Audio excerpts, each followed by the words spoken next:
Hi, everyone. Welcome to episode 210 of the Book Cougars, two middle-aged women on the hunt for a good read. I'm Emily. And I'm Chris. And we are so happy to be here together.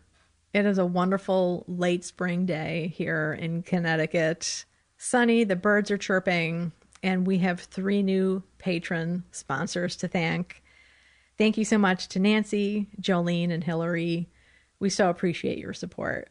We really do. Thank you so much. And then there's some bookish news for mystery readers. I know a lot of people were probably not pleased to hear this news that Jacqueline Winspear is retiring Maisie Dobbs after 18 books. And then Susan Alea McNeil is retiring Maggie Hope after 11 books. There's a New York Times article about this recently, so we can pop that into the show notes. Yeah, they had good runs, you know. I mean, I get that it's sad to see a mystery series come to an end, but, you know, it happens. It's sometimes good to leave on a high note as well. I can imagine there's nothing more painful to keep going and going and going when you just don't have the spark for it anymore. Right. Or, as much as you would like. Right, exactly. Yeah. And this is going to be a theme this episode. We're going to talk a little bit about mysteries. We have our mystery man, John Valeri, is on at the end of this episode. So keep your ears open for that. Yes. And then this is another 10th episode. And as longtime listeners know, we always do a giveaway every 10th episode that started with episode 10 way back when. Way back in the yonder years. So we have 4 books we're going to give away, including the last book in the Maisie Dobbs series. It's called The Comfort of Ghosts. And this book just came out on June 4th. We have a nice new hardcover edition. We also have an advanced reader copy of Nora Roberts' book, Mind Games, that just came out in May. A cozy mystery romance, Looking for Love in All the Haunted Places by Claire Kann. And then a book of poetry called Skirted by Julie Marie Wade. What a fun group of 4 books. Mm-hmm. So we will choose the winner from our newsletter subscriber list on July 1st. So if you aren't subscribed to our newsletter, you can go to our website or go to the show notes, which is on the website, and you will find out how to subscribe. And if you are a subscriber, good luck. Good luck, y'all. And reminder, we only send out 1 newsletter a month, so we will not be inundating your mailbox. Yes. So, Chris, what are you currently reading? Well, I'm currently into my Jenny Colvin, I'll Have What You're Reading, read-along book that I selected, Tides, The Science and Spirit of the Ocean by Jonathan White. I am really enjoying it. I can see now easily why Jenny gave it 5 stars, and I remember her praising it very much when we talked with her. This is one of the books that she had recently read. It's fascinating. I'm listening to the audio mainly. There are some diagrams because he's talking about the tides, the ocean tides. The first chapter, he's in the Bay of Fundy, which has one of the largest tide differences. It's over 50-foot difference from low tide to high tide, which is ginormous. And that chapter deals a lot with sandpiper birds. You get so much in this book. The chapter I'm on now, he's talking a bit about the history of how people have understood tides. I was fascinated by the fact that the Greeks and the Romans didn't have much writing about the tides, really, because the tides in the Mediterranean, there's only like a 6-inch difference. So they weren't really influenced by the tides like other areas of the world have been. So there's not a lot about tides in their literature, which is, I thought, pretty interesting. Yeah, that's so interesting. Whereas here we have 6 to 8 foot tides. Yeah, and he mentions that even some areas, you could have a 6 to 8 foot tide here, and then 2 miles down, it could be 12 to 15 feet. Not the exact numbers he said, but it can vary so much. And as he's talking about different people, he mentioned somebody who studies oddities of tide movements. And he's like, which is kind of an oxymoron because tides are constantly changing. They are never the same. There's so much to do with the moon, of course, and gravity, and then also wind. A wind could make a low tide higher because it's pushing the water in during the flood stage, or the exact opposite. Where Emily and I live, we don't live together, we live on the same block. our cove has mud flats right in front of it. And so when you have a low tide and the wind is blowing from north to south, it is completely almost dry feeling out there. And then the exact opposite. Sometimes it could be low tide, but the wind's coming from the south. And it's just like, wow, there's like, up to my knees in water still. Yeah, it's complicated. It really is. And then, storm surges nearby will affect a shoreline. I'm really enjoying the book a lot. Again, that's Tides, The Science and Spirit of the Ocean by Jonathan White. Well, I'm also reading a book that's very water-centric. It's called Pierce Oysters, a novel by Jocelyn Takacs. And this is a debut novel, and it's coming out on June 25th. Thank you to Zibby Books for sending us a copy. And this is a fictional account of the Deepwater Horizon explosion that occurred off of the coast of Louisiana in 2010. And it created a terrible oil spill. I mean, it wasn't just a spill. It was an oil pipe that was spewing oil for a very long time that they couldn't control. The Pierce family have been oyster fishermen for years in this same Louisiana area. And so it's about the effects of what happens to the wildlife and them kind of waiting to see how it's going to affect their future. I'm learning a lot about oyster farming. Like, I didn't know how long it takes for oysters to grow so that you can see, oh, this oyster has laid so many little eggs, but it's going to be 5 years until those eggs are a crop. So if you know something devastating is happening to the environment, you're looking at future demise of your business. And then it also is talking a lot about what the company is doing to, quote, clean it up. That might not be so great for the environment. In this case, they were using this dispersant that they were dropping by helicopter and planes that was supposed to get the oil to absorb, but it was a chemical that had been banned in the UK because it was toxic. So not only had there been this oil spill that was affecting the environment, but now they're putting more toxins into the water. This is referred to as eco-fiction, which I thought was a really interesting terminology. I'm loving the writing and just completely engrossed in the story. Again, it's called Pierce Oysters by Jocelyn Takacs. That sounds really good. Yeah, wow. Yeah, eco-fiction, eco-criticism. Mm-hmm. Eco-criticism is a big thing that, it started a lot of different places, but at the University of Nevada, Reno, that was the Center for Eco-Criticism Studies. And Mike Branch, who was a guest on a past episode, was one of the founders of Eco-Criticism, the journal ISLE, I think it was called. Like ISLE, probably. Yeah, ISLE. And so important. And so hard to read sometimes, I think, eco-criticism or eco-fiction, because it's just heartbreaking. Yeah, and this author did an oral history project going down to speak to these oyster farmers after that oil spill. So she's writing fiction, but it's very well-informed fiction. Yeah, amazing. Yeah. Well, I'm reading a collection of essays, Otherwise Essays by Julie Marie Wade, which I'm really loving. I talk about the first essay that I read a little bit on our Friday Reads video with John that just posted last Friday. So I won't say too much more about this until I finish the collection. And then I also started The Woman's Room last night, one of my big books for the summer. That's by Marilyn French. And I was surprised. It's kind of a first-person narrative in a lot of ways, where this woman is the English instructor at a third-rate community college on the coast of Maine. And so it starts with action describing what this one woman's doing, and then it bounces to her talking about this woman and other women. And it's in the thick of second-wave feminism coming into its own. There are a lot of names being tossed about and people alluded to in situations. So I'm really looking forward to getting into the heart of it. I'm only like 3% in at this point. I just started it last night. So you're reading it as an ebook? I am. Yeah, because it's a chunkster, and the library copy is a hardcover. And I thought, I know I'm going to want to read this all the time. So to have it on my e-reader, I could easily read it on break at work or in bed. And I don't have to worry about lugging the big hardcover around. We're getting carpal tunnel. Yes.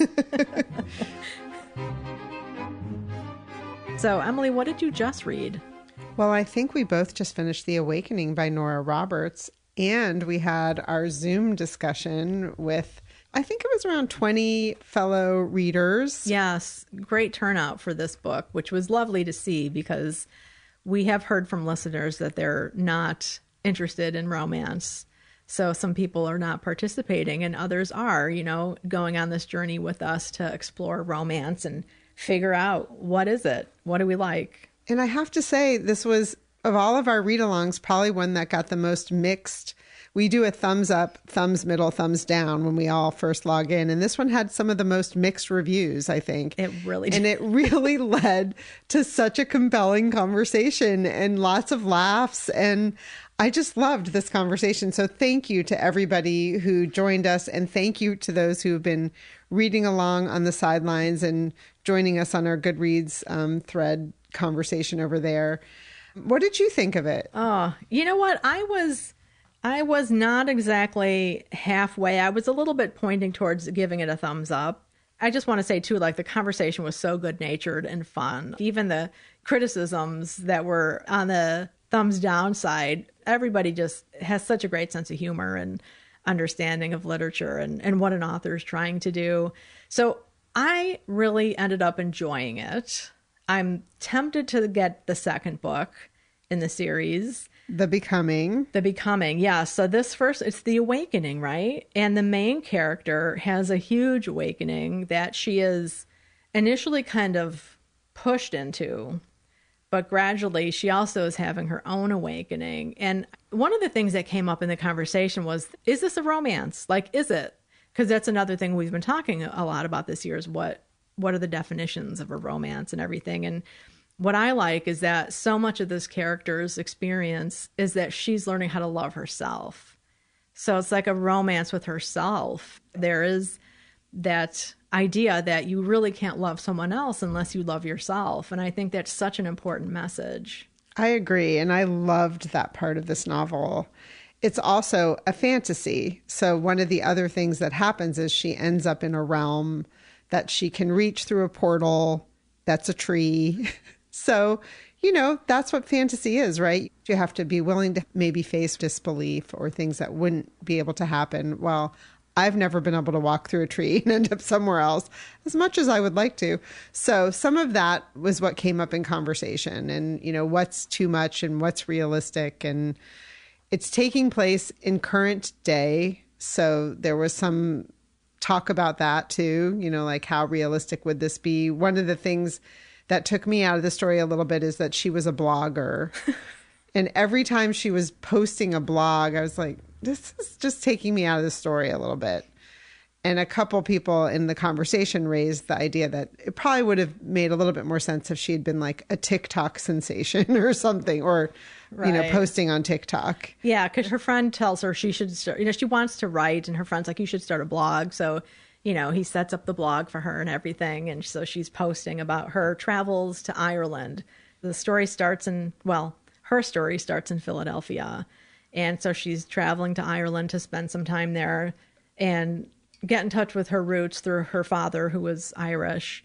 And he's like, you should write a blog about your experience. So she does, right? She posts a blog, and like all of a sudden she has all these comments like the next day, right? And followers. And then, every time she posts a blog, she has more followers and more comments. And so that's a lot of people jokingly said, yeah, that's a fantasy. Right. I mean, even in the heyday of blogs, it was not that easy to get readership like that.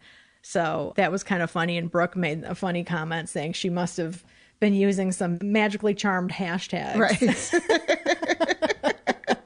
Which was kind of funny. But yeah, so that didn't bother me. I mean, I thought that was kind of funny. I don't know if Nora Roberts intended it to be funny, but I thought it was kind of funny. Like, sure. It's a trilogy. So there's The Awakening, The Becoming, and The Choice.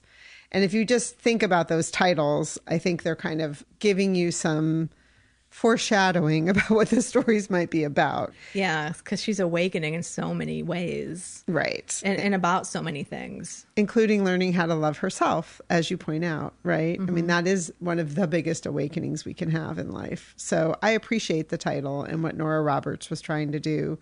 I think the romance part of the story, which there's not a whole lot of, and it comes pretty late in the story.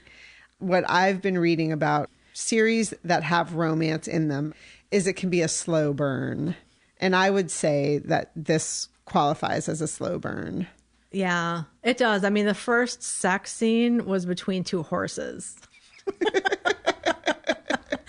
Which it took a long time for that to come up in conversation with our Zoom people. And I was shocked by that. Oh my God, Melinda was funny. She's like, yeah, that scene, that was the straw that broke the camel's back with her. The horse's back. The horse's back.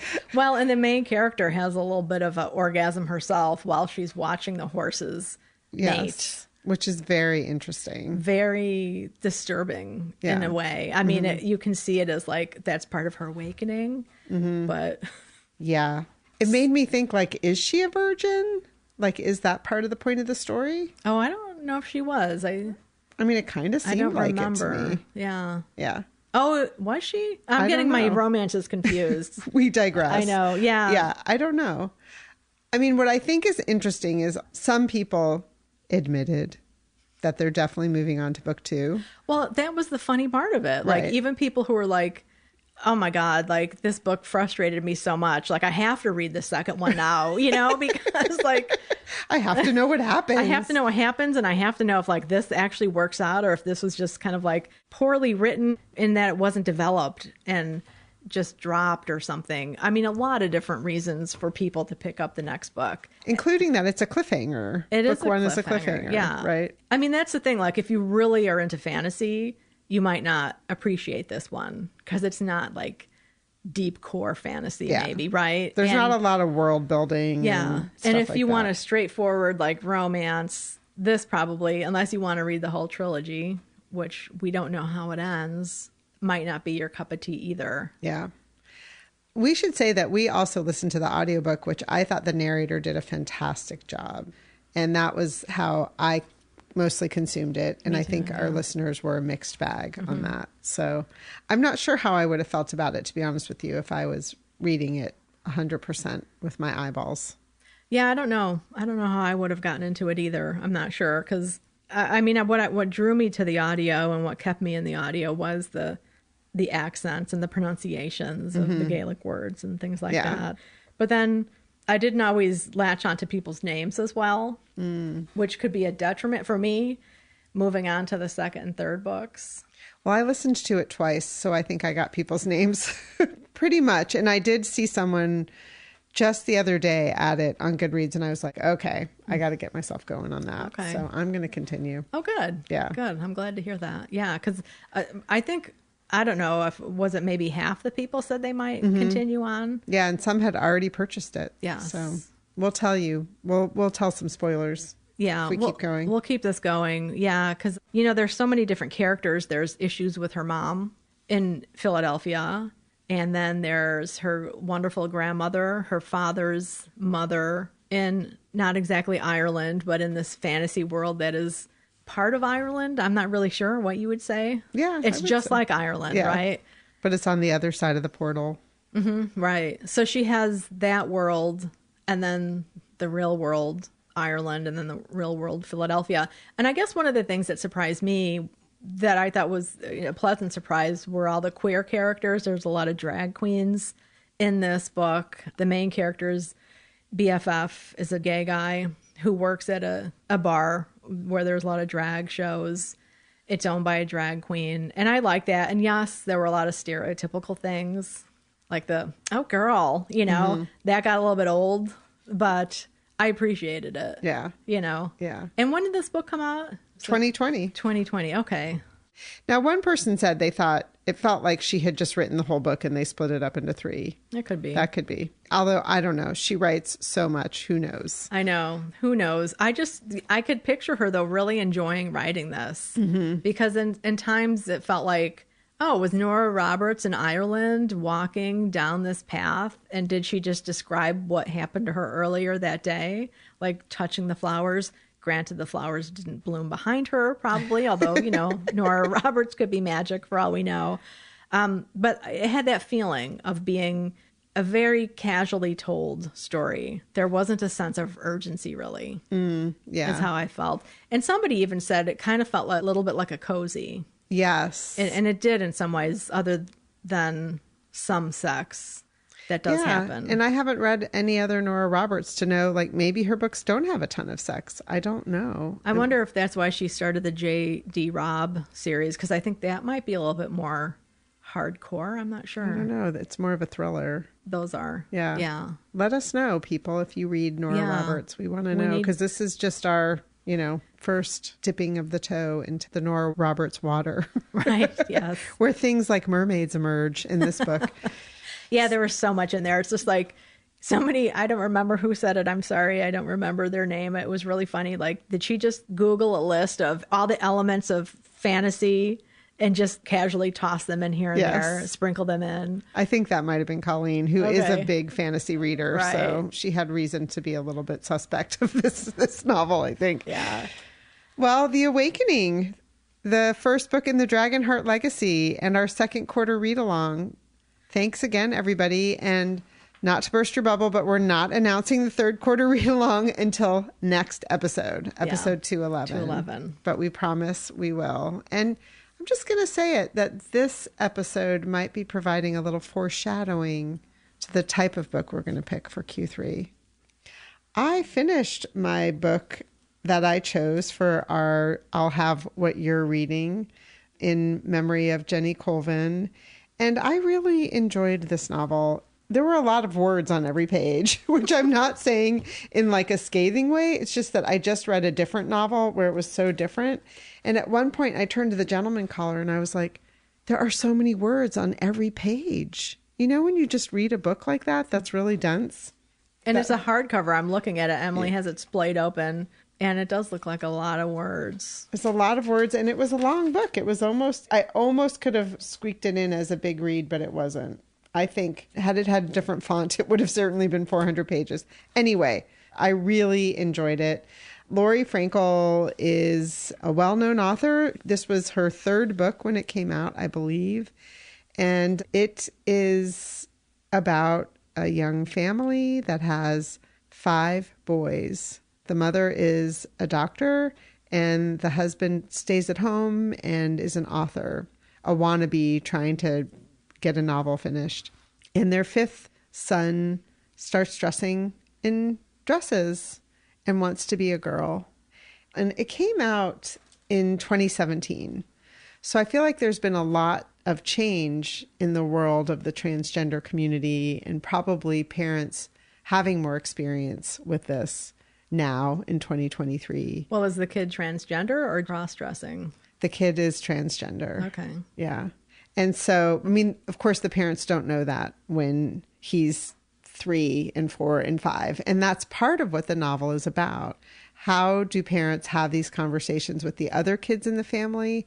How do they have the conversations with the school, with the neighbors? And what happens is there's a point when Claude has now gotten to elementary school, and his older brothers are worried because they know how kids are, right? Mm-hmm. And so there's a lot of conversation in the family, like, does Claude dress differently at home than he dresses when he goes to school? Are kids going to be welcoming? Is the school going to be welcoming? And the school is somewhat welcoming, but also wants there to be a lot of definition about what this is. And maybe Claude doesn't know how to define it, and maybe the parents don't know how to define it yet. So some of those issues come up, like, which restroom is Claude going to use? So I feel like she does a really good job of handling that in this novel, because it's obviously a complex thing to think about and to experience. Well, right. And it was written, relatively early. There's a lot more discussion going on now than in 2017. 100%. Yeah. And I wondered about that when I finished. Like, I wonder if she were to write it today, how it would be different. And what happens is the family ends up moving. Something happens that makes the mother worried. They're living in Madison, Wisconsin. So she, as kind of a reaction, decides that she wants to move. So they move to Seattle.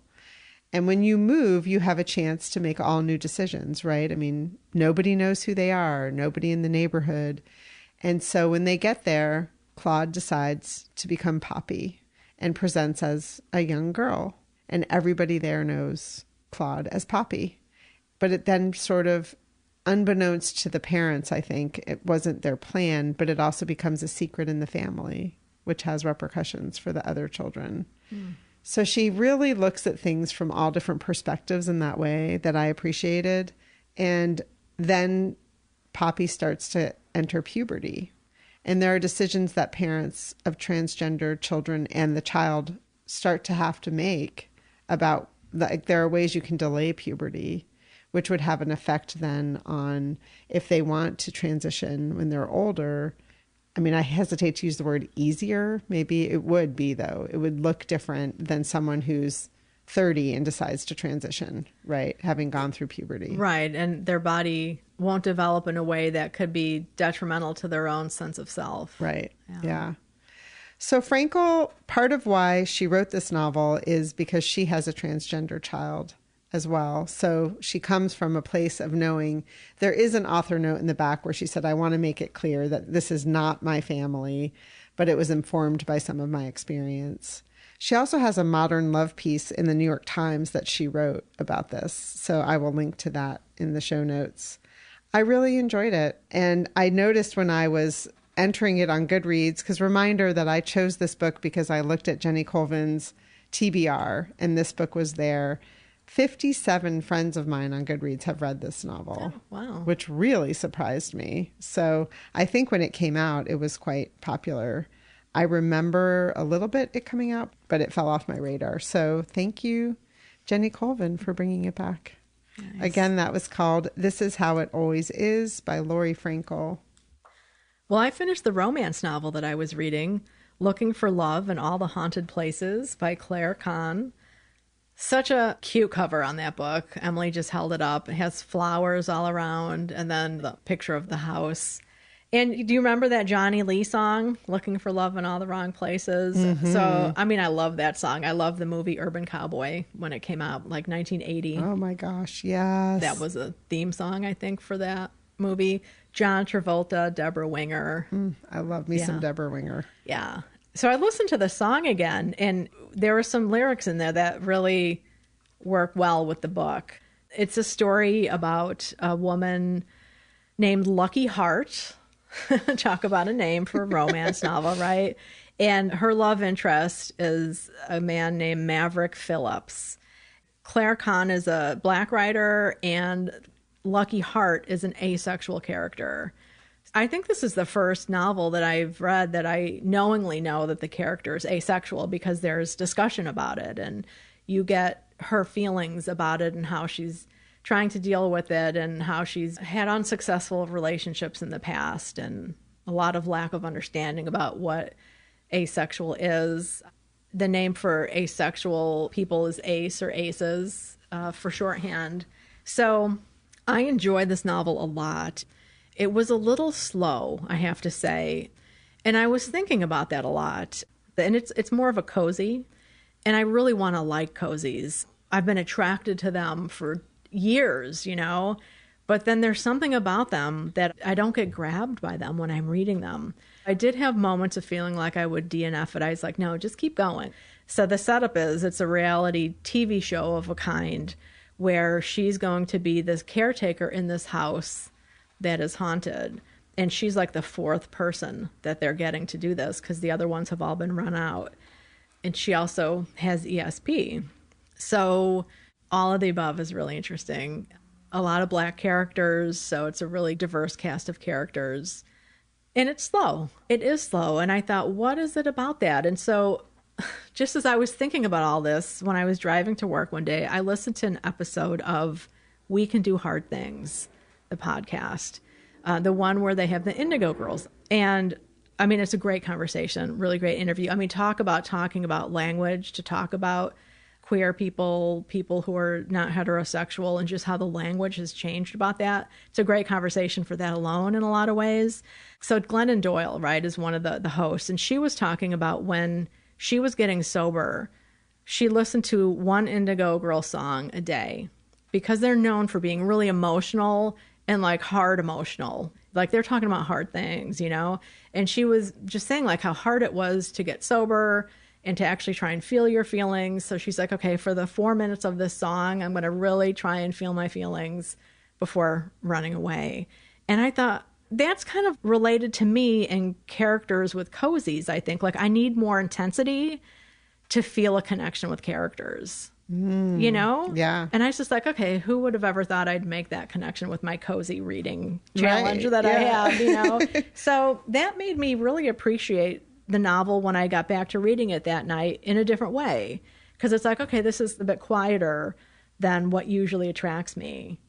I love that when you have, I mean, in this case, you were in on the conversation. You weren't having the conversation, but I love it when something comes into your life at the right time that you hear or participate in that makes you reflect on something that's surprising. Yeah, you know? So cool. So I enjoyed it a lot. This is, I think, the author's second novel, and she has another one coming out soon-ish.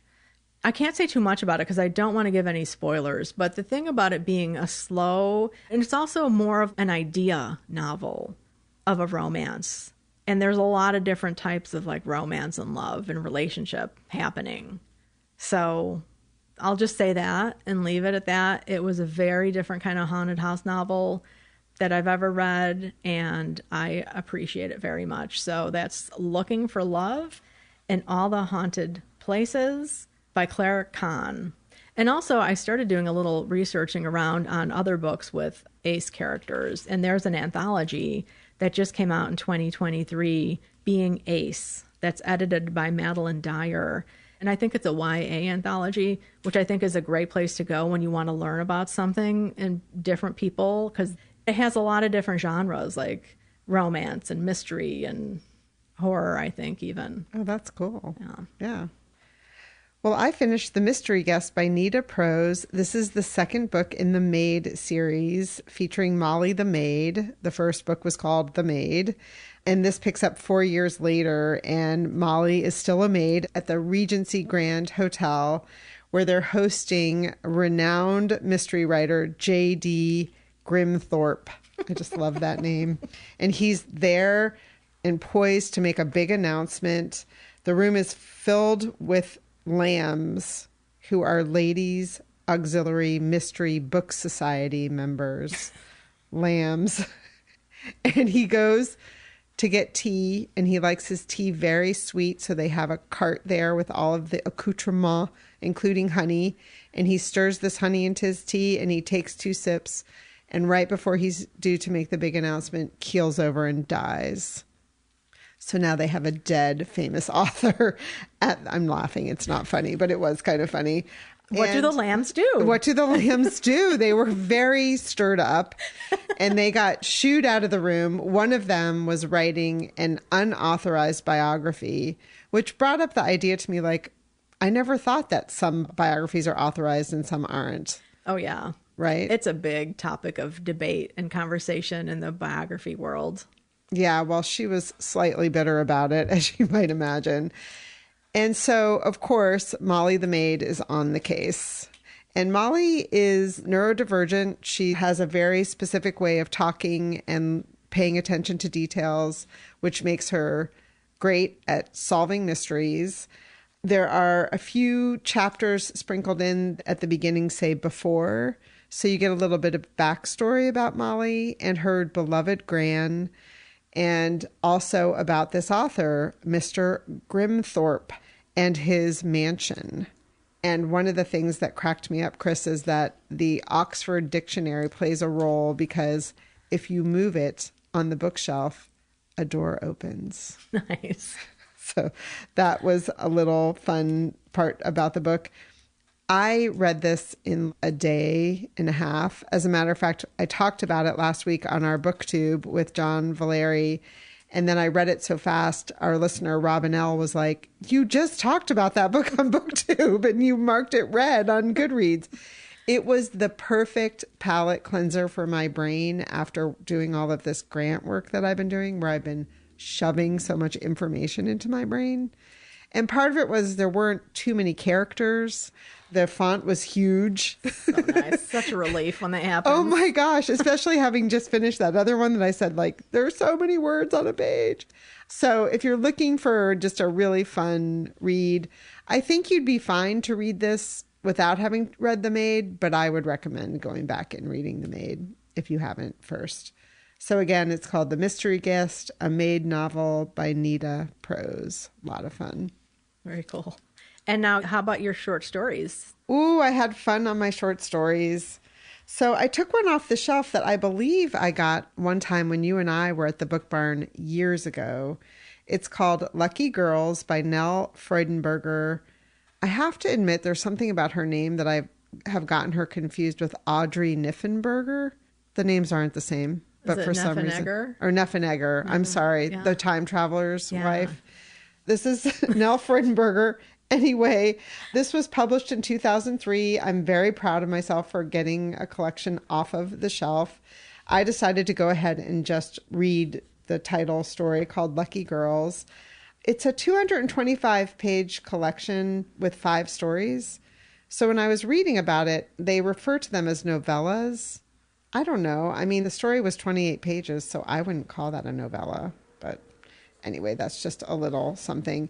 And it's about a 20-year-old who's graduated college, and her college roommate was from India. So she travels from the United States to India to visit her college roommate and ends up falling in love with a married man. Oopsie. Yep. So she moves back to the country, and the story starts with the mother of this married man coming to visit, and she wasn't expecting her to visit. And then you quickly realize, this is not a spoiler, it happens like by page 2, I think, that he's passed away. Oh gosh. I was going to say, like, why is the mother coming to, like, were they having an affair? Yeah. I mean, she's she's dating a married man, okay. Well, otherwise when you said known as fall an in affair. love, I wasn't sure if it was consummated. Oh, yes, it is, has been. And so this mother-in-law what would have been her mother-in-law if they were married, right? Mm-hmm. And it's very interesting, the turns that this book takes. It does address, I feel like, the caste system in India a little bit.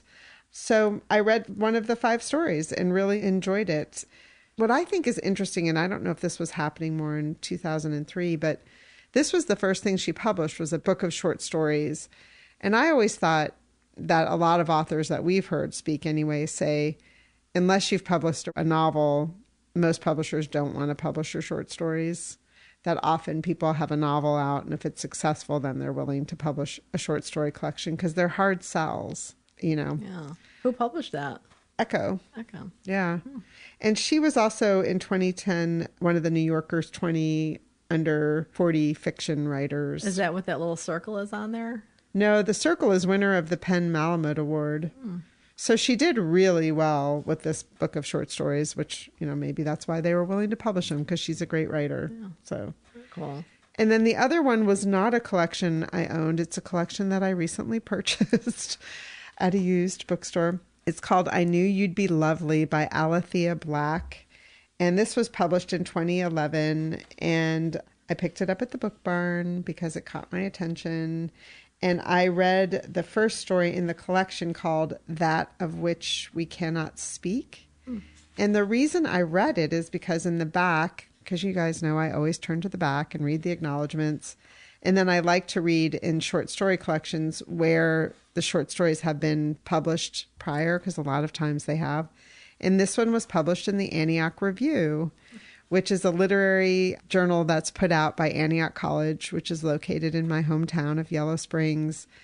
The Antioch Review started in 1941. Robert Fogarty was the lead editor from 1977 to 2020. And then he passed away in 21. Mm. So most of his career was spent editing this. In 2020, it was put to rest during COVID. And I just had read an article last week that it's being revived. Oh, great. Yeah, and the first one is supposed to come out in 2025. But she also, in the acknowledgments, thanks Robert Fogarty. What that story is about is a man who goes to his financial advisor's dinner party and meets a woman there that's wearing a signboard around her neck because she's lost her voice to a virus. And so they start communicating using that. And that's where, you know, that of which we cannot speak, but it ends up being intertwined with his ex-wife and his failed marriage. And it's on the cusp of New Year's Eve. It's a New Year's Eve party. And you know how New Year's Eve makes you think about, you know, life. Yes. Because it's so easy. Indeed. So I really enjoyed it. It was really fun to see that little shout out to the Antioch Review, and a thank you to an editor who's someone I knew. I grew up with his kids who were friends of mine.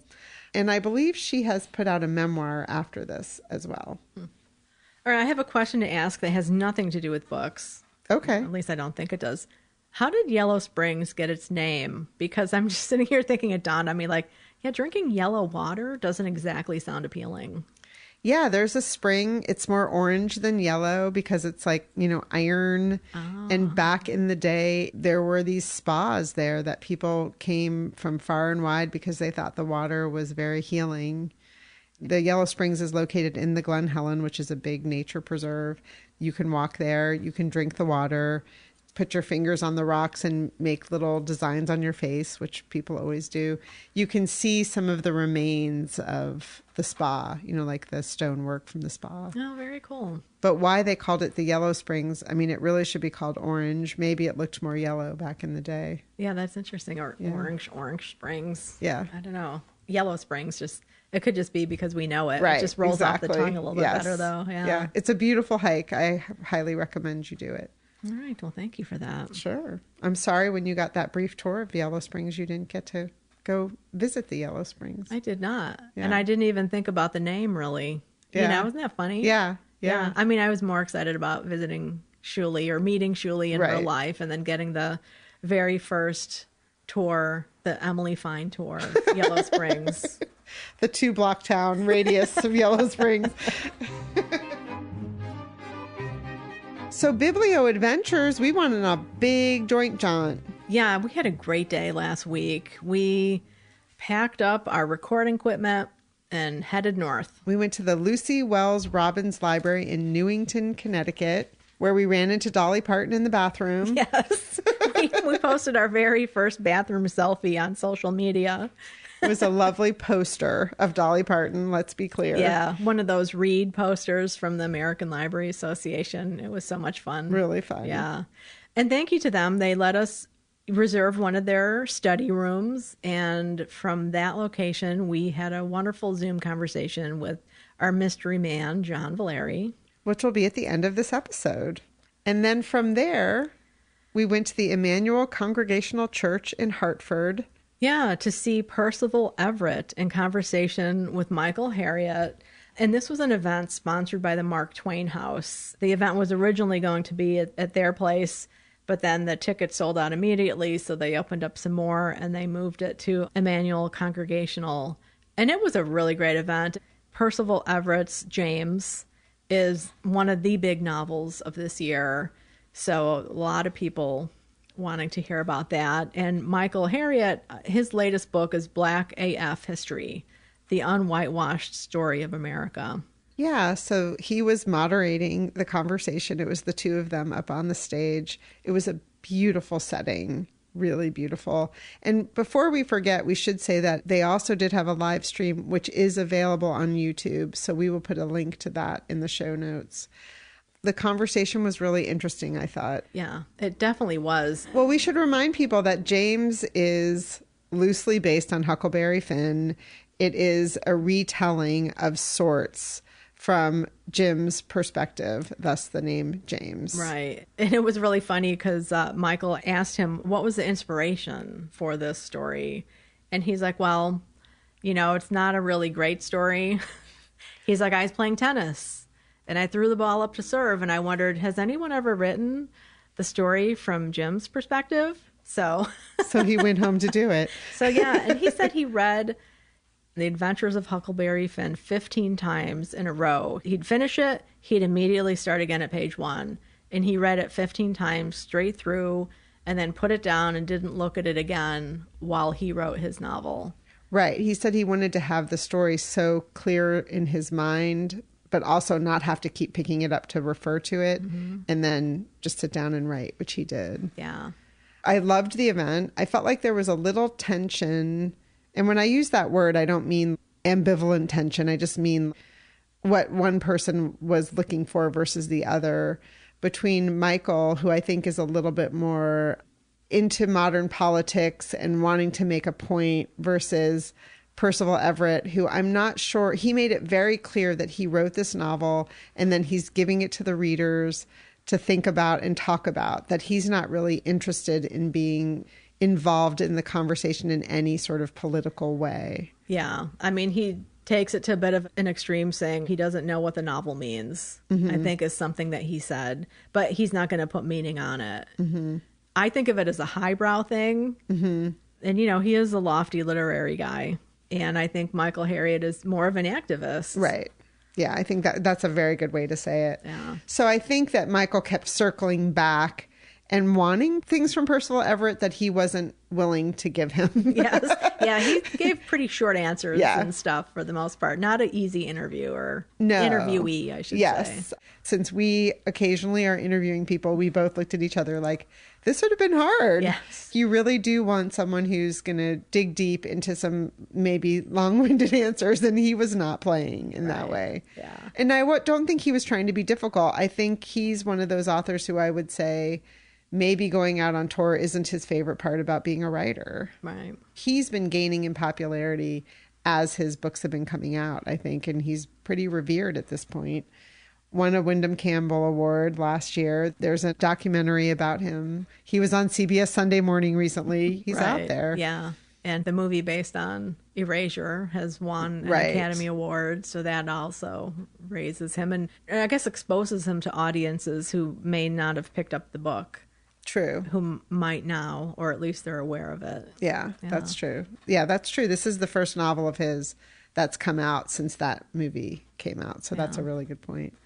So we had a great time, and I would recommend watching the live stream if you're interested. I also think they did a really good job with no spoilers, which isn't easy with this novel. Yeah. At one time, Michael did ask, how many of you here have finished the book? And I think a good half of the audience probably raised their hands. Yeah.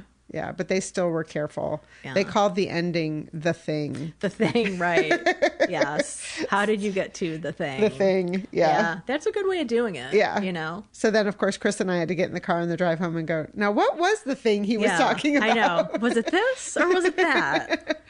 Yeah, it was a good event. So again, the link to that will be in the show notes. And we should also say that when we talked with John Valeri, we did a Friday Reads video with him that is available on our BookTube if you're interested in seeing that conversation.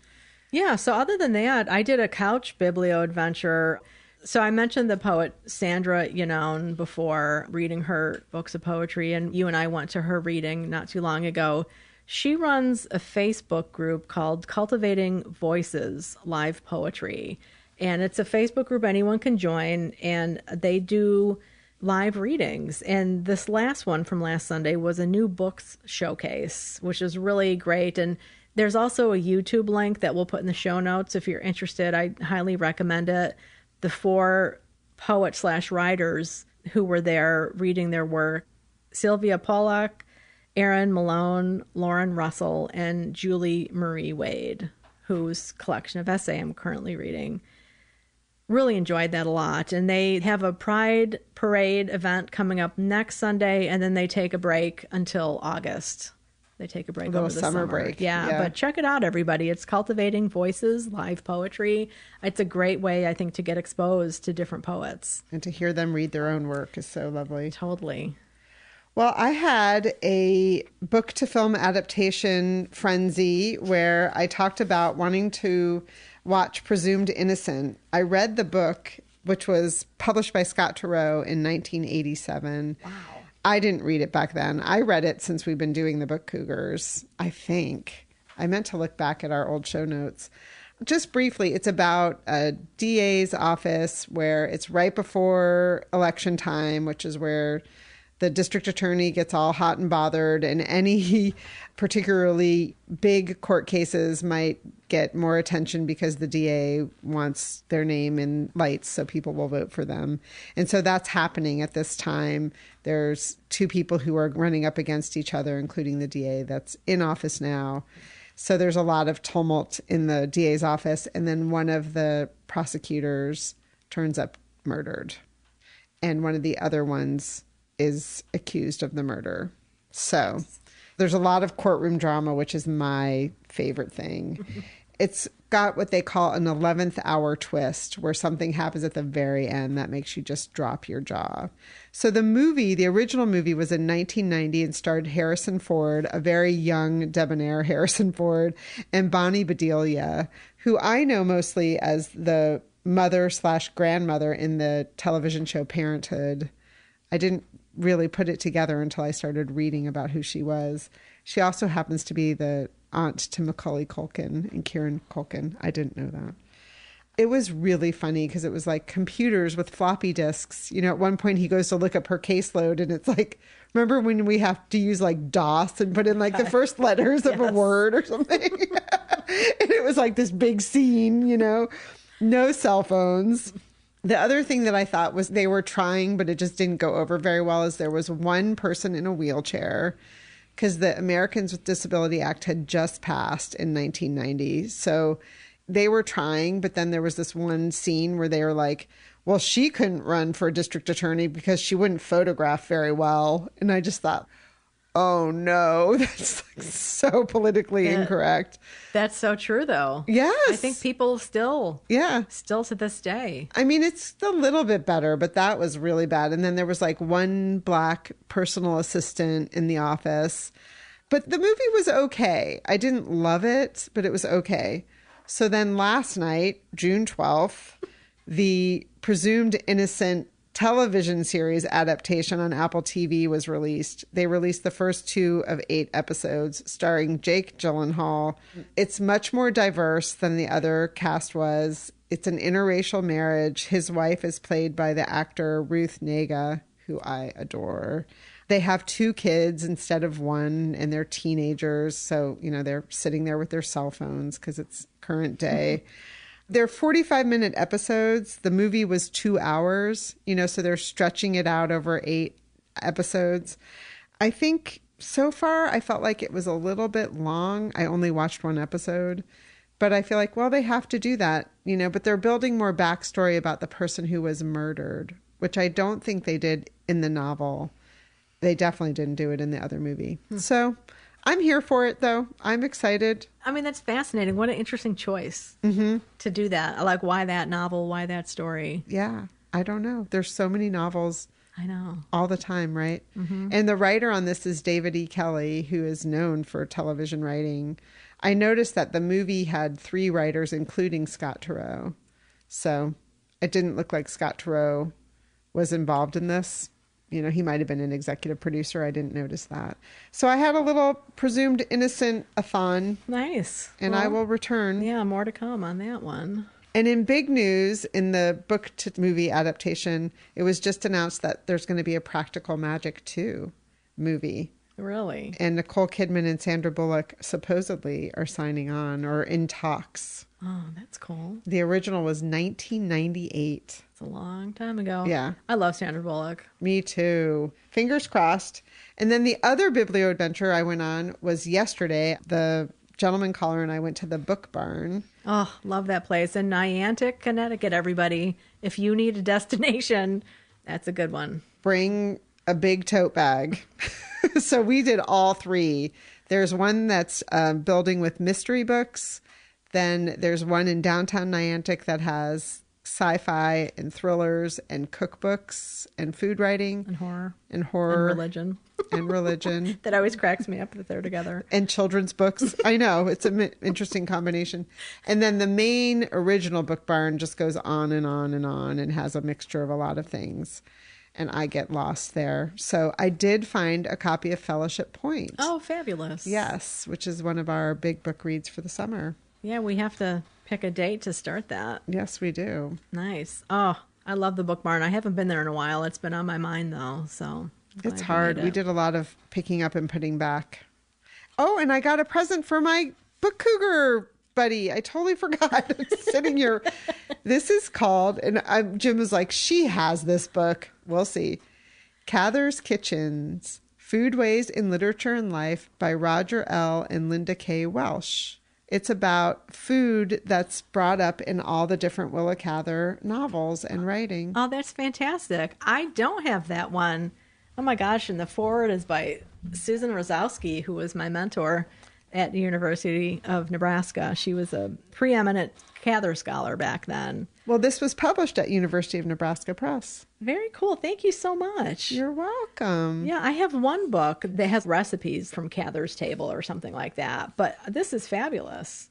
Thank you so much. You're welcome. I was pretty excited to find it. Yeah, it's in really nice shape, too. Yeah. It was inside at that store that has all the food writing. Very I cool. can get lost in there for hours. I was looking for a copy of Judith Jones' Cooking for One, but they did not have it. They didn't have it. Yeah. So was this with the Cather stuff or with the cooking stuff? With cooking. Oh, that's cool. Yeah. I would have never thought to look there because every time I go to the book barn, I have a list of authors that I look at, and, I always check out the Cather stuff. Thank you. You're welcome. It was in the food writing section. They've actually cleaned that whole section up, and they have it separated from the cookbooks now. It used to be all mixed in, so it's really nice. I mean, full confession, I don't even know where that is in the book barn. It's in the one where it's in the building downtown with the horror. Okay. Oh, okay. Yes, I do know. Yeah. Yes, because we've been there together, and that's where I spend, and Chris goes back to the horror. Yes, we have our places. We do indeed. So, Chris, do you have any upcoming jaunts planned? I do. These are ones I just wanted to mention. They're not coming up. One is July, one is August, but I thought I'd talk about them now to get them on people's calendars because they look like great events. The first is Juliet Graham's, I believe it's her pub day event. She's going to be in conversation with Sarah Weinman, July 23rd, 7 p.m. Eastern Time. This is going to be at the Books Are Magic store on Montague Street, but it's also going to be live streamed. For free, which is so cool. Yes. So if you are interested, check that out. We'll put the link in the show notes. So Juliet is going to be talking with Sarah about her new book, The Lost Boy of Santa Ciona. So looking forward to that book. Ellen has already read it and loved it. I'm definitely going to be attending that event, probably streaming it. I'm tempted to go, but, we'll see. And then the other event is an in-person event with Kimberly McCrate in conversation with Vanessa Lilly, who is a wonderful new to us author who we met at Bank Square Books. They are going to be talking about Kimberly's new book, Like Mother, Like Daughter. Kimberly does the YA series, but she also does adult suspense thriller novels. And that is August 10th, 2:30 to 4:30 in South Windsor, Connecticut. Hosted by Book Club on the Go, our friend Cindy's company. So check it out and check out her website because she also sells books and has lots of other events going on around Connecticut. If you are local, you might want to put that on your calendar, and we'll also put a link to the event on our show notes. How about you? I have two on the calendar. One is with Anne Leary with that set of essays that I talked about on the last episode called I've Tried Being Nice. And she's going to be right here in Madison at RJ Julia on June 20th, which I believe is a Thursday. And then Dawn Tripp, who has the new book Jackie, which is historical fiction about Jacqueline Kennedy Onassis. Dawn wrote the book Georgia about Georgia O'Keeffe that I just adored.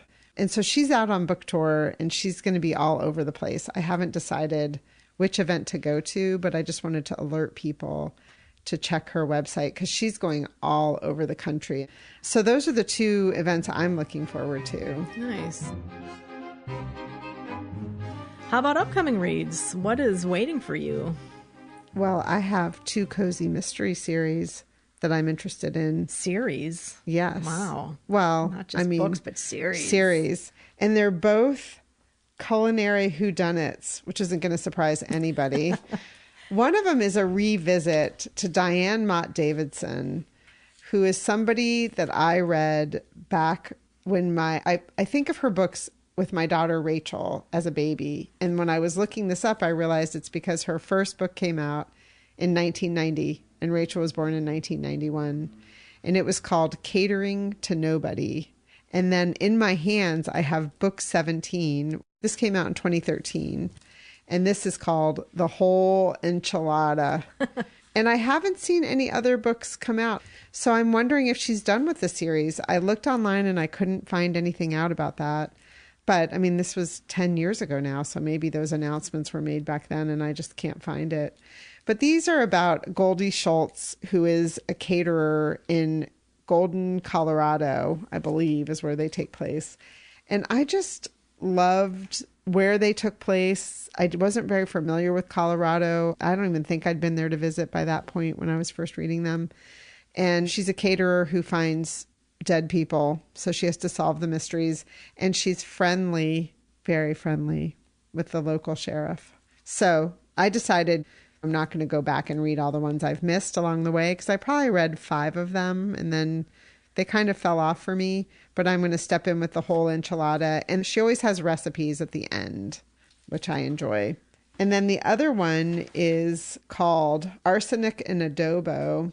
And this is a Tita Rosie's Kitchen Mystery. This is the first book in the series by Mia P. Manansala. And the 5th book is coming out in November. And it's a woman sleuth cozy mystery as well. And the main woman sleuth is Filipino. So the recipes have that bent to them, which I'm really excited about. I haven't looked too deeply to see how many recipes there are. But one thing I really like is that she has a glossary of pronunciations right at the beginning of the book. Nice. Which is really helpful for recipes, especially, I feel like. So again, that's called Arsenic and Adobo by Mia Manansala.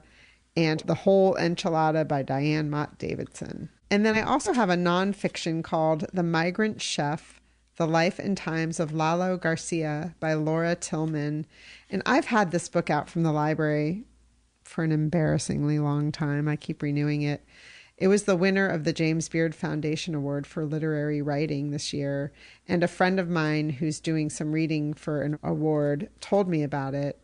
And I'm really interested to step into it now that I'm, again, done with my grants. So I have a lot of food stuff going on. That's exciting. Well, I have a new poetry collection. James Cruz has those 2 other fantastic poetry collections that we've both read. The first 2, How to Love the World, and then The Path to Kindness. His new one is called The Wonder of Small Things, Poems of Peace and Renewal. Just reading the introduction, you know, he talks about how he and his husband were out on a walk in their neighborhood, in the woods in their neighborhood. And he's bored, same walk, you know, just kind of bored and looking around. And all of a sudden, his husband drops to his knees. He's like, oh my God. And at first, like, he thought he was injured or something, but he's actually on the ground looking at this little orange caterpillar. I think it was orange. And fascinated by this little caterpillar. And he's taking out his phone and he's filming it from all these different angles and filming it moving and everything. And so just those small moments is what a lot of these poems are about. So really looking forward to this. And then I too, you know, have cozy on the brain. So I was looking at the cozies that I've enjoyed in the past with my newfound knowledge about my desire for having more intense things. And maybe I can open myself up to books that don't necessarily have that, which is interesting because it's making me think about all of my reading preferences, not just mysteries or romance. Anywho, let me just say, A Death by Dumpling by Vivian Sheen is one that I really enjoyed a couple of years ago that I talked about, and I've been meaning to read more in that series. That's the Noodle Shop Mystery Series. The main character's parents own a noodle restaurant, and that first one was really interesting about, I think the landlord shows up dead and there's speculation among the people in the strip mall about what's going to happen. And then another series that I really liked, and like the one you mentioned, like I kind of got away from it. I read several, and then for some reason I just stopped. But it's by Cleo Coyle, the Coffee House Mystery Series. And the first one is On What Grounds. She owns a coffee shop, and I love coffee.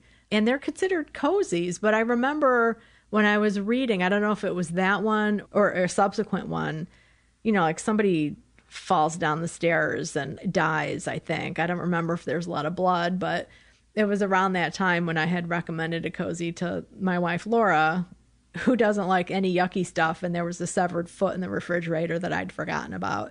So John, you'll hear him talk a little bit more about cozies and kind of a definition of cozy. And I thought about it a lot when I was reading Looking for Love in All the Haunted Places, because there's no sex scenes per se, but there is some nudity, and the man's penis, like, it's never called anything by name. His name is Maverick, and they just refer to it as Little Maverick. So I was going to say, Maverick is a name that could lend one to think about certain I know. things. Well, and he's very well endowed, apparently.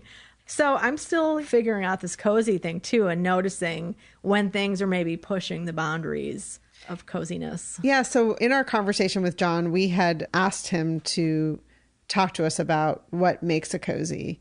So you'll learn that coming up. But I did find it interesting because as we're exploring romance and everything, I'm looking more at the categories that they give books, right? Mm-hmm.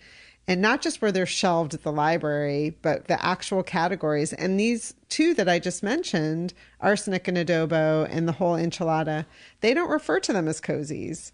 They put women's sleuth and culinary mystery, but I would definitely consider Diane Mott Davidson cozy. I haven't read the other, so I don't know yet.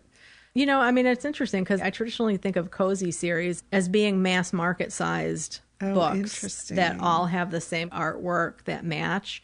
And looking at that Davidson book, it's a hardcover. Mm-hmm. So I wonder, getting a hardcover cozy mystery published is kind of, I would think, a big deal. Well, and I should say that part of the reason I went to the book barn yesterday was to hunt for cozy mysteries, and they have walls and walls. I have a video and some pictures that I will post on social media. I wish I had heard you say that because I think that there were some that were hardback. Mm-hmm. See, and I wonder when that came to be, if that was selling so well, because, publishers, I think, make more money with hardcovers. Mm-hmm. Interesting. Wow. Too bad we didn't ask John that. Well, John, if you're listening, let us know your thoughts on that. In the Out Now category, these are books that we've spoken about on prior episodes, but are available now. The God of Woods by Liz Moore, Same as It Ever Was by Claire Lombardo, and Shadowheart by Meg Gardiner. Coming up next is our conversation with our mystery man, John Valeri, who we jokingly in the introduction said, we cannot tell you all the number of episodes he's been on because it's been a lot. Well, since then, I've looked it up. This is his 11th time being on the podcast. Wow. So we really meant it. We should tell people that if you go to our website, we have a guests tab, and that shows all the guests that have ever been on the podcast with the associated episode that they've been on. That is a hot link that actually takes you to the episode just on the website. You can obviously also find them on your podcast player. But if you're interested in seeing all 10 episodes that John's been on, please feel free to go look at it there. We had a fun time talking with John. We always do more laughing than anything else. We're so thankful for him. Happy reading. We're so excited today to be with our mystery man, John Valeri. We were going to tell you all the episodes that John's been on, but frankly, there are too many. So in the show notes, there's a link to our guest interviews page, which has a lovely picture of John and all of the episodes that he's been on. John is a reviewer. He is a fantastic reader. He is a wonderful in-person interviewer and on-the-page interviewer. And he has his own BookTube page called Central Booking, which is a must-watch. John, thanks for joining us today. Emily, thank you for that introduction. I'm not worthy, but I'm so happy to be here. John's here today to talk to us about some mysteries / suspense / thrillers that he's excited to tell us about. On a few episodes ago, we were talking about mysteries, and we were talking about cozy mysteries. So we brought in the expert. Thanks for coming, John. No pressure. Where? there's somebody else on this call. So how many books did you bring today, John? I have 4 or 5 quick recommendations, and then I heard you want to talk a little bit about cozies and what maybe makes a cozy, so we can do that. Sounds good. I just realized there's not too much romance in my recommendations. A dash here, a dash there, some none at all. Maybe hints. But my first recommendation is actually a book that came out in March. It's by a debut novelist who is from Connecticut. He moved away from Connecticut for a bit, but he is back here now. And I always, enjoy the opportunity to put a bit of a spotlight on our local talent. And there seems to be more and more popping up all the time, which is outstanding. So this author is Brendan Flaherty. I hope I said that correctly. And his book is called The Dredge. As I mentioned, it is his debut novel. And what I actually really enjoyed about this book is it's sort of a very quiet, meditative sort of mystery. So it's not the customary page turner. And I say that, and it probably sounds like a criticism, but it really, really isn't. It's more of a slow pace because you're learning the history of these two brothers. So we have Cale and Ambrose. And when they were children, they grew up in rural Connecticut. And this was back in the days when your parents would send you out and you could disappear into the woods for hours unsupervised, and they would trust that you would come home safe. And that was it. They'd call you in for dinner, but those hours were your hours to do what you please. But there is a fateful day when something happens out in that woods. It happens on the Gibbs Pond. I'm not going to say what it is, but I mean, if you think about the title, The Dredge, I will say that something comes up. Yeah, it didn't sound really romantic. Yes, not so much. I know, I'm like, yes, that's a good lead off. I went chronologically, which was probably stupid, but in my mind, it made sense. So, there's this fateful event, and it really affects the brothers in different ways. So one of them heads off to Honolulu and basically is the perpetual bachelor, and he's run as far away from this as he can. And the other brother, whose name is Ambrose, he still lives in the same area. He has a wife, he has a young child, and they have a baby on the way. And he's started his own contracting company, but he's really struggling to make ends meet. And, on top of that, he's living in the area where this event happened. Basically, there is a bit of land that is going to be dredged because a company is coming in and they want that property for different use.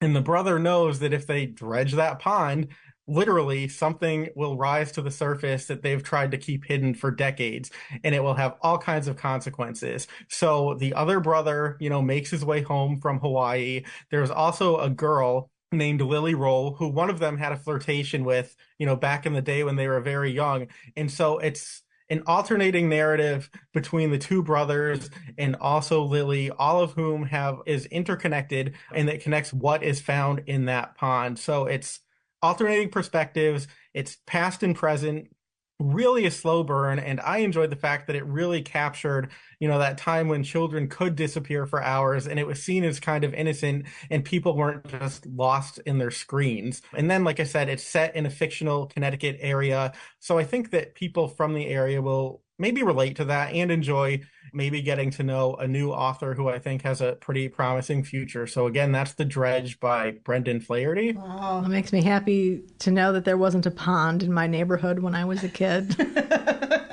Right? There's a reason I stay out of the wilderness. Nothing good comes of that. Yes. I love the idea of a slow burn, though. It's fun. Yeah, it was just a different pace for me, but in a good way. So I sometimes I say these things and I think that maybe that sounds like a criticism, but it's really not. You're getting to know these characters who, there's depth to them, but there's also a lot of obscurity, and you're trying to understand, why they've made the choices that they have and if they can find redemption and sort of become a family again. I liked it a lot. I was impressed by it, and I would definitely read more from him. Well, that's great. Is there much violence in this one? It doesn't sound like it the way you're describing it. Not so much. There are a couple of scenes. A lot of it's implied, but I don't think that people would be turned off by it. It's not particularly gratuitous. A lot of it is like cerebral action. What's going on in the characters' heads. So we do have some flashbacks to a few disturbing incidents. And so I'm going to flip the script my next recommendation, I don't think I've ever recommended a comic book before because I haven't read one in so freaking long. But then Alex Segura, who you probably both know, excellent author. He wrote Secret Identity a few years ago about a queer young lady coming of age in the comic industry in New York City in the 1970s. It was a phenomenal book. And then he and a few other guys got together and they got permission to resurrect Dick Tracy for Mad Cave Studios. And when I was a kid, I was totally obsessed with Dick Tracy because I was very young when the movie with Warren Beatty came out. And that began also my obsession with Madonna, who played Breathless Mahoney in that movie. And I still love Madonna. But I really, really enjoyed Dick Tracy. And I realized that it's probably been 30, 35 years since I bought a comic book. You know, I used to go to the gas station. I could walk there from my house and get Archie or whatever it was. But then when I heard Dick Tracy and Alex Segura, I'm like, well, that's kind of an unbeatable combination. So I pre-ordered online, got all three covers because I'm crazy like that, and really, really enjoyed it because it's just stylistically very different because it's very minimal words. You gotta pack a lot into them, but you also get incredible illustrations. The art was done by, I believe, Geraldo Borges, and it was just a real fun and different kind of read for me. Dick Tracy's been around for 90 plus years now, you know, so in all kinds of iterations. But this story, it's post World War II. There's a targeted killing in the city. To me, it's New York City, but I don't know. Maybe it isn't. I haven't seen Dick Tracy in recent years. But basically, and this is not a spoiler, it happens pretty much on the first or second page. There's a town alderman and a crime reporter who meet very late at night at a restaurant. And, you know, that's when you meet when you're trying to have private conversation. So obviously, the alderman is, you know, deciding whether or not he's going to divulge some kind of information that's probably incendiary. And then, you know, people come in, the door closes, bullets fly, and the alderman and the crime reporter and everybody else, you know, in that restaurant diner, dead.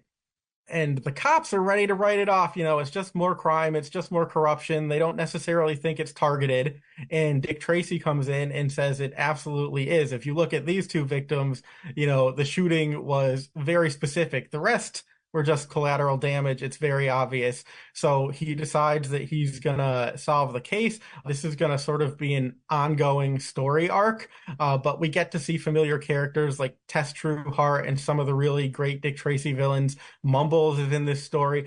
Flat Top, who has always been my favorite, you know, the one with the machine gun, which really says something about me, but I was very, very excited to see like the return of Flat Top. The first issue is out now, and I believe the second issue actually comes out in June. So I'm really, really excited for that. Quick read, lots of fun, very noir-y.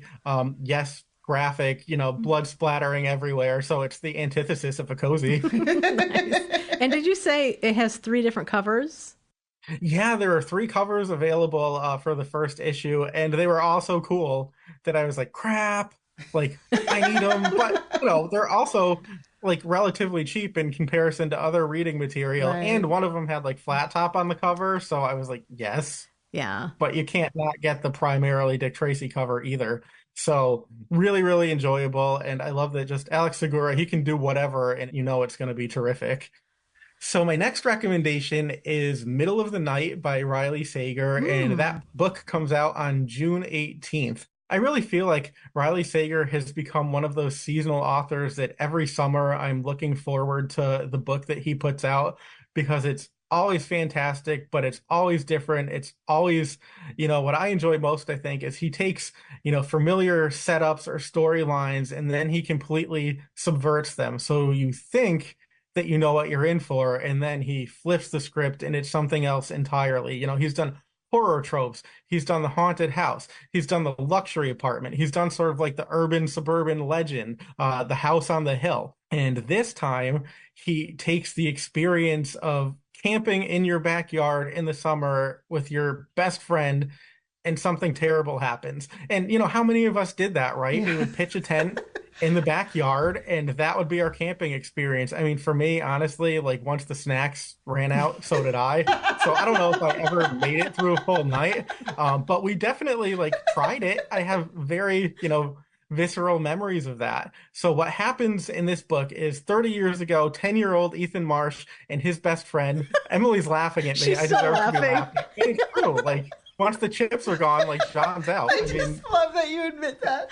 I feel the same way. You know, I mean, like, I'm sorry. I require, like, running water, like a bathroom. I prefer air conditioning. 100%. Well, ask Chelsea. I mean, we go on vacation and like we'll have like an ocean view. Like I would be the one in the hotel room with the air crank. Right. If you want to go sit out in the sand, do it. Like everybody wins. Oh my God. I always say camping is like being at home, but a lot harder. I'm only in it for the s'mores and then I want to go home. So you're my kind of guy. It's true. Yeah. And like I was far more tolerant then. I mean, I just won't do it. But anyway, I digress. So 30 years ago, you know, these two kids, they camp in the backyard, which is something that they do frequently. So it's Ethan Marsh, who's 10, his best friend Billy. And then Ethan wakes up the next morning and he realizes, one, that Billy's not there. Like Billy has disappeared. And two, the tent is slashed from top to bottom. So something happened overnight that he seemingly has no memory of. So, you know, camping was kind of ruined for him as well. And then we flash forward 30 years. He actually left home, but his parents decide that they're going to retire to Florida. Somebody needs to come take care of the house or shutter it. So Ethan returns to Hemlock Circle, which is sort of a suburban enclave in New Jersey, very tight-knit community. Not much has changed. Most of the people who are in the neighborhood then are in the neighborhood now. A couple are not. And you wonder, you know, why are some here? Why are some gone?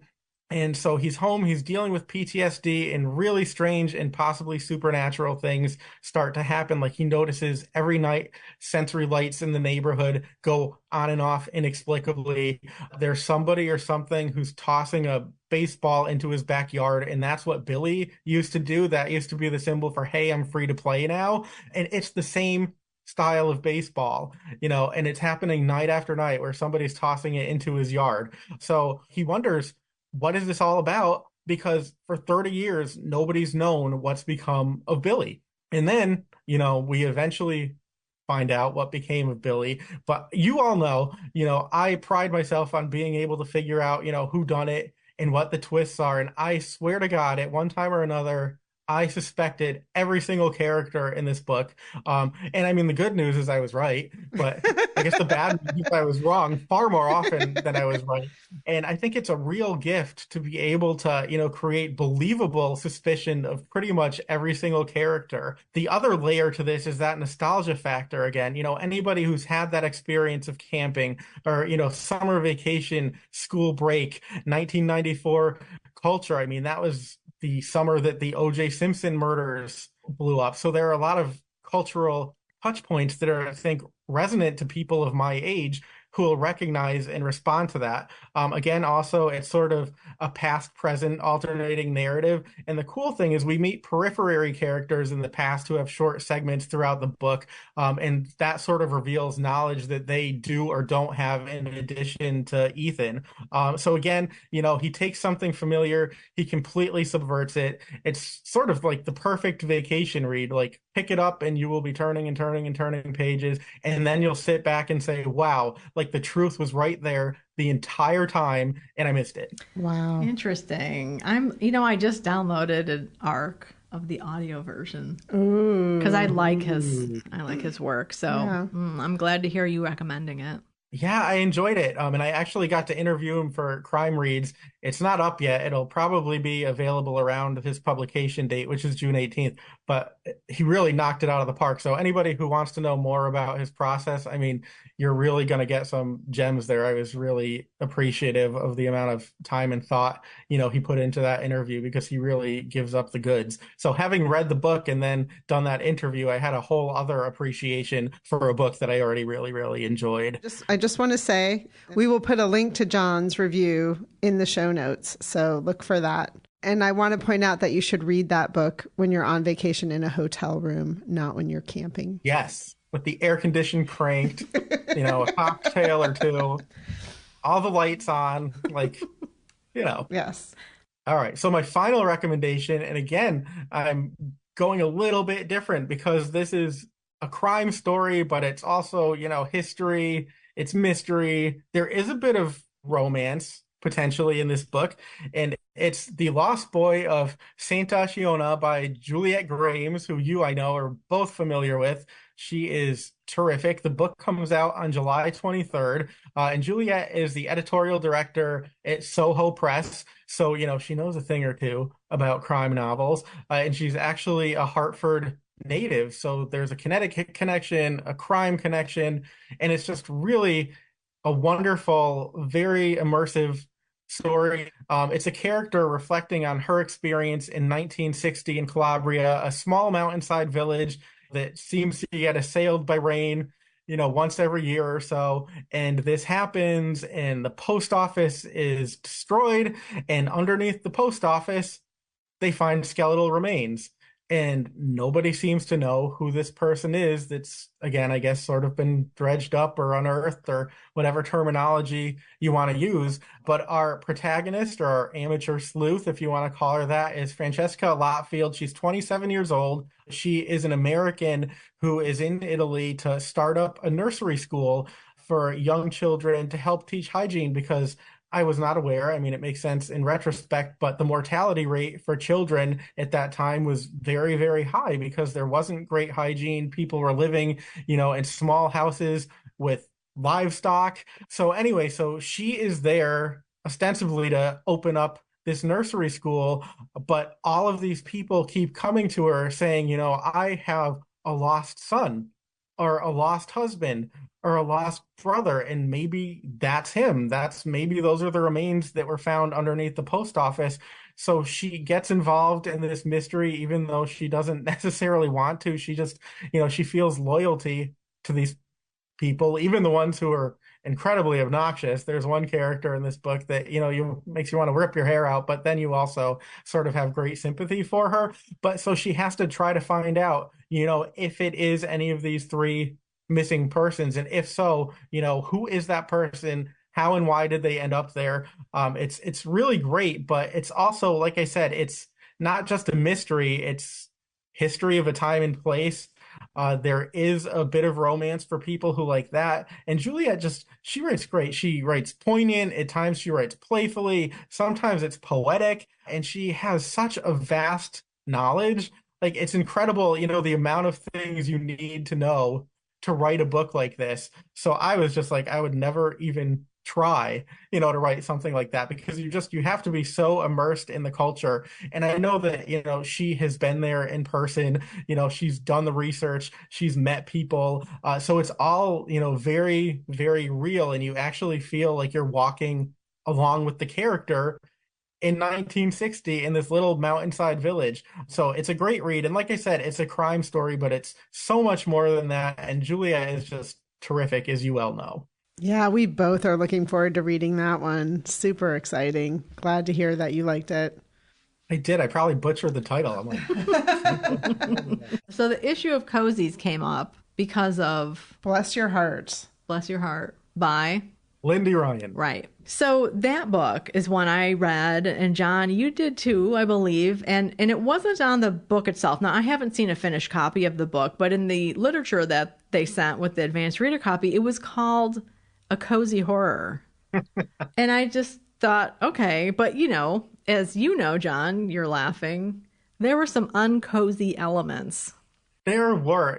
I mean, I will admit I have not finished the book yet, but I've read enough of it to know that I wouldn't necessarily consider it a cozy. And I mean, come on, I do have the finished version of the book, and the cover blurb is by Josh Malerman, who's like one of the modern masters of horror. Like, I would never read a blurb by Josh Malerman and think I'm going to read a cozy horror novel now.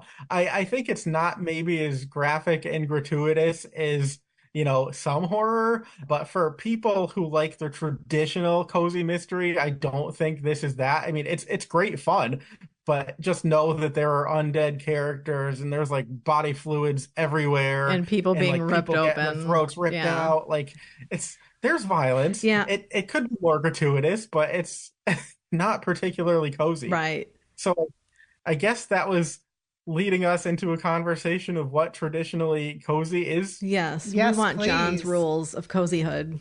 Here we go. Okay, you want. And again, I'm no expert, but I've read some, in my time, and I think that the primary rule, if you will, is that there's no graphic violence, language, or sex shown on the page. So pretty much all of that stuff, takes place off screen. For the sex scenes, basically a door closes and then you use your imagination. And a really funny anecdote, Jane Cleland, who writes the Josie Prescott Antiques Mysteries, in her first book, maybe, or one of her first few, she had a sex scene that she'll tell you, started on one end of the living room and I think ended up on the other end of the living room. And her editor was like, do you know what you're writing? Because all of that is out.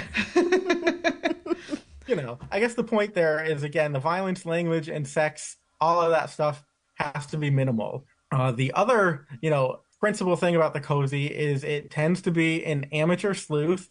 This person is usually new to town. They might be moving somewhere. If they're not new to town, they're probably embarking on a different path in life. It could be a new career, a new romance, but typically it starts with some kind of dramatic change in this person's life. Involvement in the crime a lot of times tends to be due to what this person's job is, or maybe what their hobbies are. There's every kind of mystery, from booksellers to knitters to crossword puzzle people. If you enjoy it, you can probably find a cozy series that wraps those interests into a book.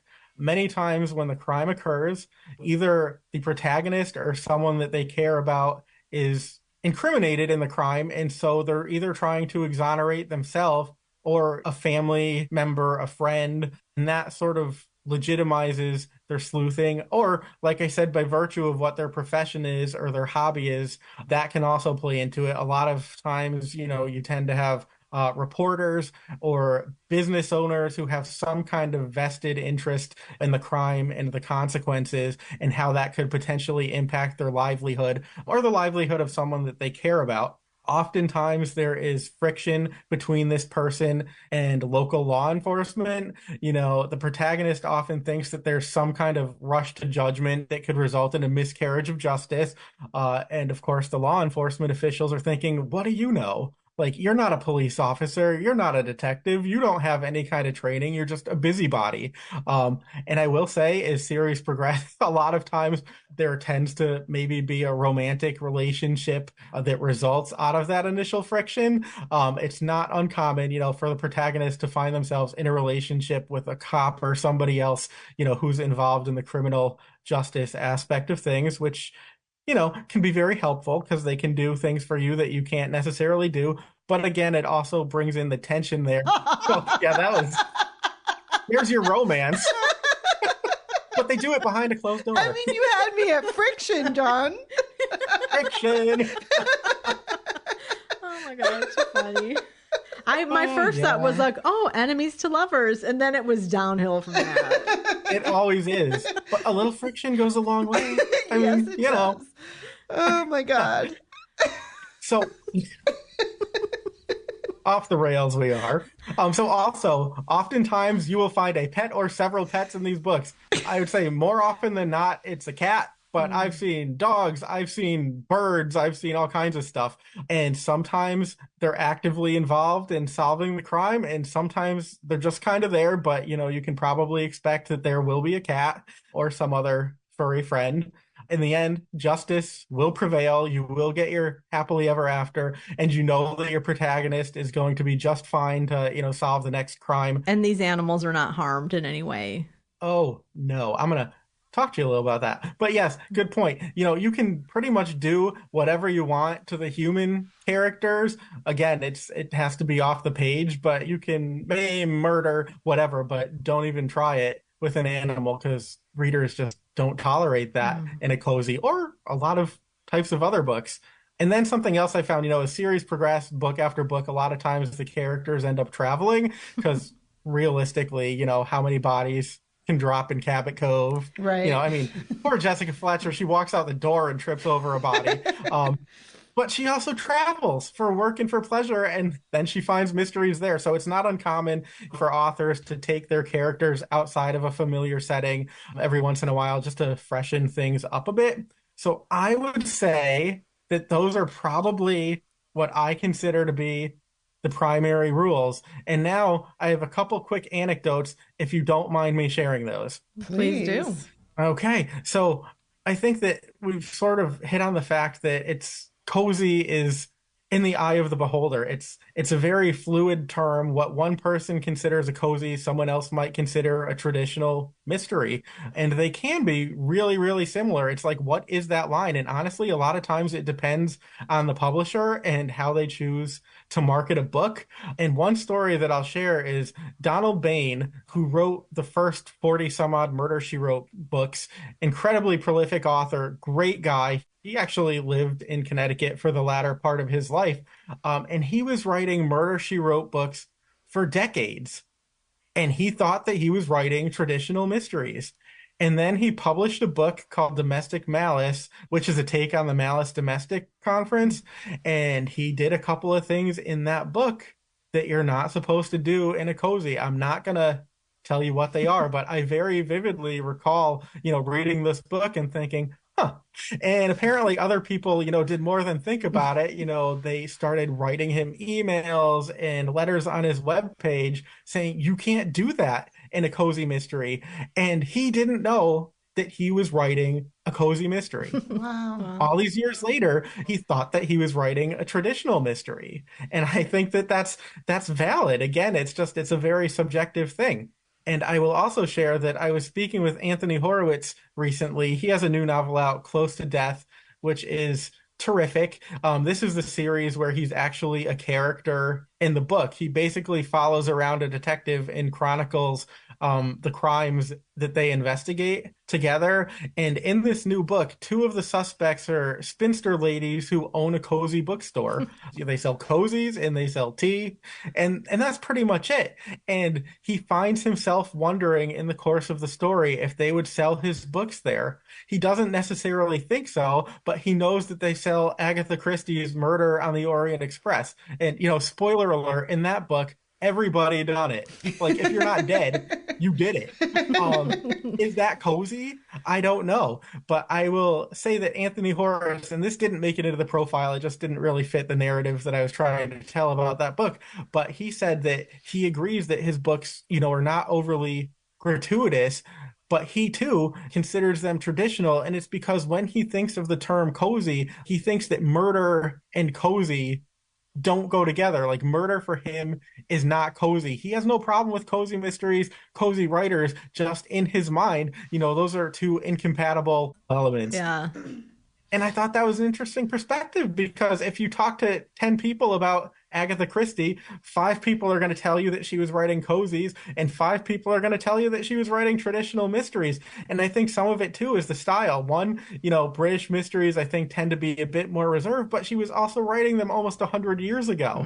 So stylistically things were much different then. But I don't know that I would consider Agatha Christie a cozy mystery writer. I don't know if you have thoughts on that. I've always considered her more traditional. Yeah. As do I. Yeah. So as you can see, there's really a fine line. And I think Bless Your Heart is the kind of book that shows that some people might consider that a cozy mystery, but we probably would not. I think it was a typo of some kind. It had to have been, because I don't think you can have people being ripped apart and laying there bleeding out and call that a cozy. I don't think that would really fit anybody's definition. I mean, I know, right? Look at those fluids gushing underneath the door.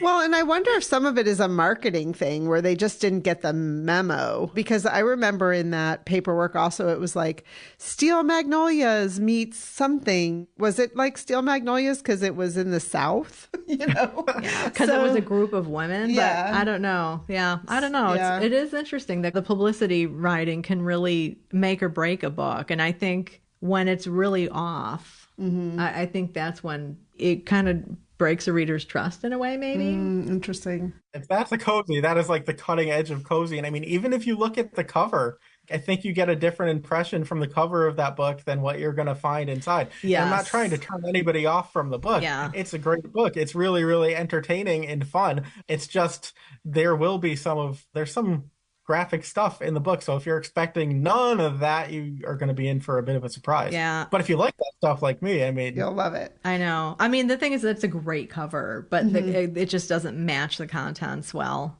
So apologies to the Patreon winner who we sent that book to, thinking it was a cozy mystery. Yes, would you like to call in? Did we? We knew by then because I had read it. Okay, never mind. Because it was a gently used. Yes, that's right. Yeah. Well, hoping that you like fluid dripping under the doors as you're reading. Oh my gosh, maybe they should call the bat phone and let us know whether they think it's a cozy. Please do. The cat phone, John. The cat phone. The cat phone. You're okay. Yes, of course. Bat phone. You know what? But I read it and enjoyed it, and I would look forward. I mean, it's the first in a series, and I'm really curious to see how the series develops. So it's a good book. I just don't think it was marketed well. Right. Appropriately. Right. Well, it just brought up our question about what is a cozy. And I mean, like this one, we're recording with John today in a library, and I got this book out, Arsenic and Adobo, off the shelf. And it says very clearly that it's the first book in a new culinary cozy series, full of sharp humor and delectable dishes, one of which might just be killer. Dun, dun, dun, dun. It's a picture of a dog licking a wine bottle. Yes. And then there's also a bottle of poison. Thankfully, the dog is not licking the bottle of poison. You know, that dog knows what's up. So it just makes you wonder, like you read cozy and then I want to trust, absolutely, because I am not someone that likes blood and guts.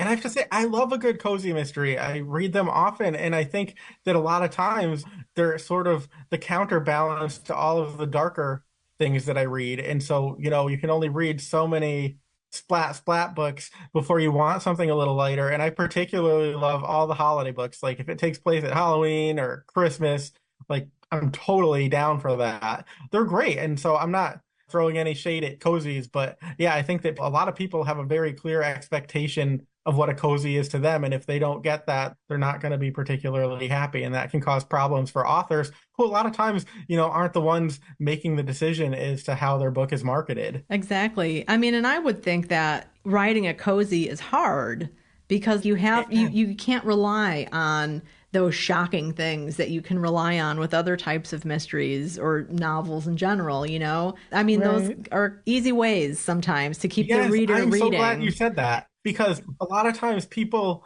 look down on cozies as if they're less than, and in a lot of ways they're more than, because you have to achieve so much more with so much less. Like, again, you have to subvert expectations. You have to have these things happen, but you also have all of these confines and conventions that people expect you to uphold. And yet you still have to tell a satisfying story of murder and mayhem. It's a very tricky thing to do. Mm-hmm. And you just can't count on gratuity to get you across the line. So I always tip my hat to cozy authors, because I think it's a really, really difficult balancing act. But when done well, like, they're so enjoyable. Yeah, that's great. Yeah. Mic drop. Very good. And I know why you like the cozies that take place over Halloween and Christmas, because they have really good snacks. Yes. Oh my gosh. We can't not mention the recipes, right? Yes. Like these books. I mean, if you're going to read a cozy like that, like, just bring potato chips to the couch with you, because you are going to be hungry. Yeah. Little chocolate action as well. Yeah. Yeah. You're sweet, you're savory. I mean, whatever does it for you. But the recipes are great. And I love all the holiday theme stuff. Like, I think Leslie Meyer was probably the first cozy author I ever read. And I just love her books. I mean, how many bad things can happen on Halloween or Christmas? I don't care. Right? Yes. But can I tell you something funny about a Leslie Meyer book? Please. Sure. There was one I read. I think it was called Silver Anniversary Murder, something like that. It was either the 25th book in the series, or it came out on the 25th anniversary, or maybe both. Probably the 25th book in the series. But the protagonist is a reporter named Lucy Stone, and she solves crimes, and she is a reporter, so she's got that curious mind. But anyway, she was supposed to be going to the city, New York City, to reunite. I believe she was Lucy's maid of honor, and they kind of lost touch. And then they were going to reconnect for whatever reason, and the woman died. Like, she went over her balcony and went splat on the ground beneath, and everybody wanted to write it off as a suicide. And Lucy comes in and she says, no way. Like, I know this woman, like, she just had a facelift. Like, she spent thousands and thousands of dollars on a facelift. Like, she would never have her head go flat on the ground. And this is what I love about, subverting the cozy, because that's not really cozy, but I really appreciate that logic. And it's kind of funny. Yes, for sure. So it must be murder. Or she wanted to look good as she splat. Who knows? Yeah, I'm like, which side did she land on? I don't know. Okay, we digress. Moving along. Well, that's great, John. Thank you so much for stopping by to help us understand about cozy mysteries. And for the great recommendations. Yes. Of course. Yes. Thank you for having me. It's always a pleasure to be with the Book Cougars. And the cat phone. Cat phone, not bat phone. Thanks for listening to the Book Cougars with Chris Wallach and Emily Fine. We'll be back again with another episode in 2 weeks. Until then, come chat with us on social media, Goodreads, or email us at bookcougars@gmail.com. If you'd like to help support our podcast, please tell others about us, leave a review wherever you listen, and consider becoming a patron. Even $1 a month is a big help. Learn more about that on our website, bookcougars.com, where you'll find the show notes for this and all of our past episodes. Thanks, everybody. This episode was edited by Pat Keogh Sound Design.